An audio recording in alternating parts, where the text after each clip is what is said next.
teman kreatif. Apa kabar? Hari ini aku pengen ngobrol soal sesuatu yang dekat banget sama kita nih, dunia ekonomi kreatif alias ekraf. Kalau dipikir-pikir, ekraf itu hadir di banyak hal yang kita temui sehari-hari loh. Dari makanan enak yang bikin nagih, baju dengan desain unik, film, musik, atau konten digital yang nemenin kita tiap hari.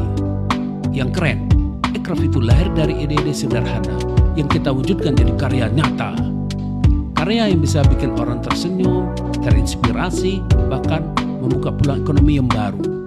Karena ekonomi kreatif adalah new engine of growth. Buat kamu para pejuang kreatif, teruslah berkarya, teruslah percaya sama ide-ide kamu. Karena dari kreativitas kita semua, masa depan Indonesia akan makin cerah. Sampai ketemu di perjalanan kreatif berikutnya. Keep creating.